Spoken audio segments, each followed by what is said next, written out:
Leviticus 7. This is the law of the guilt offering. It is most holy.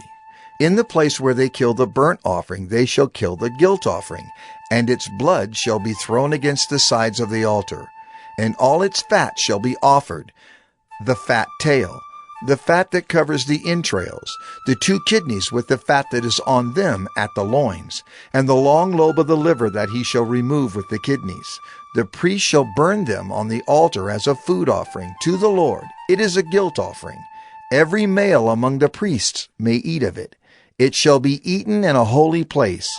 It is most holy. The guilt offering is just like the sin offering. There is one law for them. The priest who makes atonement with it shall have it. And the priest who offers any man's burnt offering shall have for himself the skin of the burnt offering that he has offered. And every grain offering baked in the oven, and all that is prepared on a pan or a griddle, shall belong to the priest who offers it. And every grain offering mixed with oil or dry shall be shared equally among all the sons of Aaron. And this is the law of the sacrifice of peace offerings, that one may offer to the Lord. If he offers it for a thanksgiving, then he shall offer with the thanksgiving sacrifice unleavened loaves mixed with oil, unleavened wafers smeared with oil, and loaves of fine flour well mixed with oil. With the sacrifice of his peace offerings for thanksgiving, he shall bring his offering with loaves of leavened bread. And from it he shall offer 1 loaf from each offering, as a gift to the Lord. It shall belong to the priest who throws the blood of the peace offerings. And the flesh of the sacrifice of his peace offerings for thanksgiving shall be eaten on the day of his offering. He shall not leave any of it until the morning. But if the sacrifice of his offering is a vow offering or a free will offering, it shall be eaten on the day that he offers his sacrifice, and on the next day what remains of it shall be eaten. But what remains of the flesh of the sacrifice on the 3rd day shall be burned up with fire.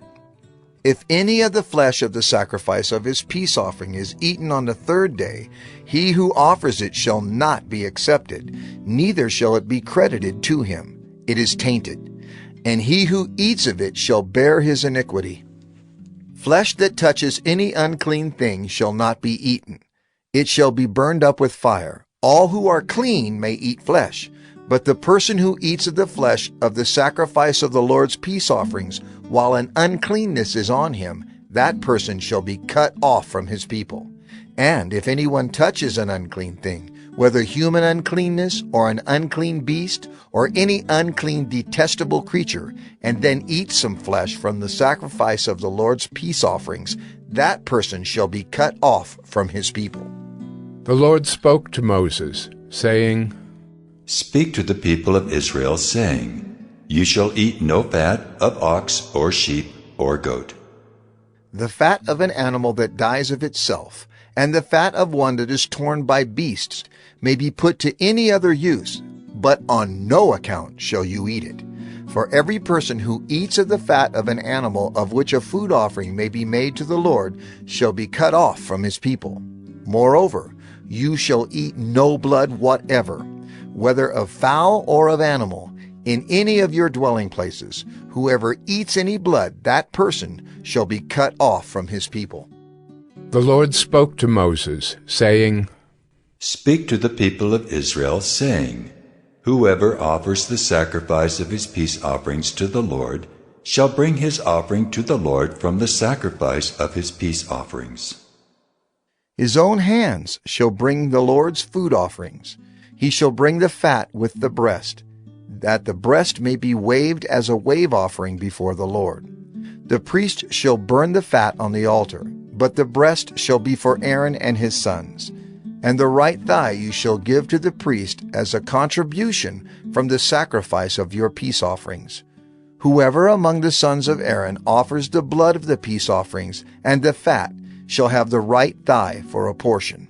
For the breast that is waved and the thigh that is contributed I have taken from the people of Israel, out of the sacrifices of their peace offerings, and have given them to Aaron the priest and to his sons as a perpetual due from the people of Israel.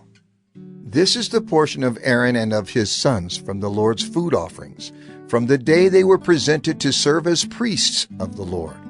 The Lord commanded this to be given them by the people of Israel. From the day that he anointed them, it is a perpetual due throughout their generations. This is the law of the burnt offering, of the grain offering, of the sin offering, of the guilt offering, of the ordination offering, and of the peace offering, which the Lord commanded Moses on Mount Sinai on the day that he commanded the people of Israel to bring their offerings to the Lord in the wilderness of Sinai.